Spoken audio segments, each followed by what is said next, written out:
Hi, Anna. Hi, Kim. I am so excited that you're here. Thank you for talking with us about your concerto.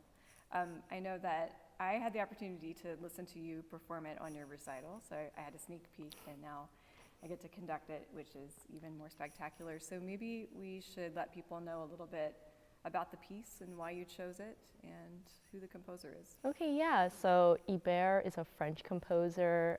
He's kind of has a neoclassical style. So meaning he takes like previous styles, for example, like Mozart is a classical composer, but he recreates it in a new way. In both the second and third movements, there are some like harmonics that are featured. So basically, I'm gonna finger like a low note, but I'm able to blow the air so that a different note comes out, and it creates kind of a more like hollow sound versus the regular fingering. I also really like in the second movement how you hand your melody off to a violin solo and then you become the accompanist, which is just really neat. There's just this little moment in the middle of that second movement that's quite lovely. And is there anything that you would want someone who's listening to this piece for the first time to maybe take away from the performance? I would say the flute is kind of known for being like this pretty quiet instrument, but I feel like this piece really showcases that the flute can be really substantial. It can be loud. One thing I did want to talk about a little bit was just like the harmony of the second movement. Like the first note of the flute part in the second movement is an augmented second with the bass. So I find that note really surprising, but it works, which is cool. Which note is that, so I can write it in my score? I play a B, and the bass is playing an A flat. Well, thanks for being here. I'm so looking forward to conducting this and sharing it with our community. Thank you, yeah. Hi, my name is Etienne Zhou. I am a classical pianist from China. I came to Harrisonburg, Virginia since last summer. This year, I'm so honored to win the concerto competition and to play at the Forbes Center for the Performing Arts. The Liszt Piano Concerto No. 2 is such a thrilling and virtuosic work. My favorite part is the cadenza, because you are hard to find anywhere more romantic than this. And I can't wait to share this phenomenal music with you. Hi. Hi there. The James Madison Symphony is getting ready to perform Mahler, Symphony No. 4. Can you give us a little bit of insight into why you chose that piece? Why I chose that piece is because I love it, and I thought students would love playing it. It's important that I have a strong feeling about it that I can share with the musicians, and it's important that it's something that I think they will enjoy. Yeah, and this is definitely one of my favorite pieces ever written. It's very detailed. It's very wide variety of expression, as in all of Mahler's music. It's a little bit more subtle than other Mahler symphonies. If you know Mahler, he sometimes hits you over the head with his emotions, and there's actually not a single moment of that. It's all a child's view of the world, and it's very much childlike in its expression of emotions too. Yeah, let's go there. So let's talk about the theme of this symphony and kind of what a listener that maybe has never heard it before or is not acquainted with it. Let's talk about the subject matter that Yes. it entails, right? Well, I mean, first of all, if you've never heard it before and you don't know any of what I'm about to say, you can still completely enjoy this piece because it's just lovely. This symphony is centered around the last movement. And the last movement was written first, and the last movement is a song. And it's actually sung. It involves a soprano. That song is from a compilation of songs called Das Knaben Wunderhorn, the youth's magic horn.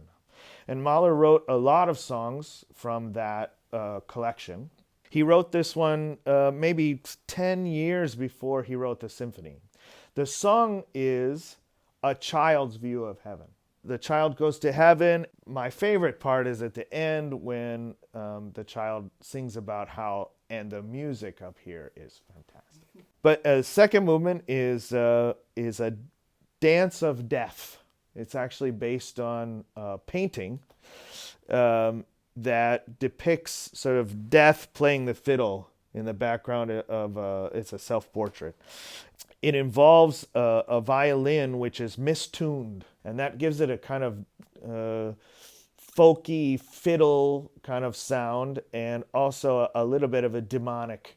The movement is not exclusively that either. There are these moments of really warm and relaxing kind of music, like everything's gonna be okay, and so it alternates between those two moods. The third movement is quite extensive theme and variations, and it's a slow movement. It becomes faster, more joyous, until it sort of hits a wall, and we go back to a very reflective type of music. That's great. And actually, the violinist that's going to be playing that is playing on 2 different instruments. Yes, so exactly. Listeners will see him swap out. Can we look at your Yeah. score? Can we open the mystery?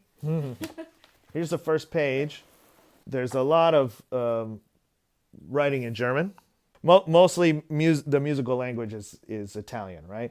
But Mahler expressed himself most often in German. So he's very specific about what he wants because he knows what information players need.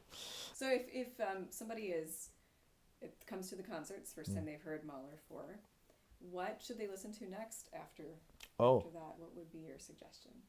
Well, if you like Mahler 4, he's got 8 or 9 other symphonies, depending on how you characterize some of his pieces. But frankly, the next Mahler symphony, if you like Mahler 4, I would go to listen to a piece called Das Lied von der Erde, which is a song symphony. It's 6 songs on Chinese poetry. It's the translation of that title is Songs of the Earth. And it's similar to Mahler 4 in the sense that it's mostly like fine china. You know, everything is delicate, and it involves small groups, and it's very intimate. Yeah. So that's the piece that I think is most related. Well, thank you for your time, and we're looking forward to the concert. Me too. Thank you for the conversation. Hi, Meghan. Hi. I just wanted to ask you a few questions about how you're participating in this concert. You're singing in the last movement of the Mahler? Yep. Great. And can you maybe give us a little insight on what you're singing, the lyrics to that? One of the songs from Mahler's song set Des Knaben Wunderhorn. This particular song is kind of about like what a child's view of heaven is. So it kind of juxtaposes between like very lively and like dance-like, and there's also the part at the end that's very calming and kind of centering. Yeah, it's quite lovely just the way that the orchestra gets to have a vocalist in a symphony. That's not something that's very common. It's lovely to work with you and to hear you. I know we're getting ready to rehearse it in just a few minutes here, but can we talk about the language that it's written in? So it's written in German. The German language has a lot of consonants in it, so can sometimes be very difficult to pronounce everything and get the text across in a way that still maintains the legato line and everything. But German, I think, is a very beautiful language, and it's just so lively and interesting. So I've been really trying throughout this process to do my best to deliver the text and really have good diction and stuff like that. Well, it's absolutely beautiful, and I can't wait to share it with everyone. So thank you so much. Thank you. All right.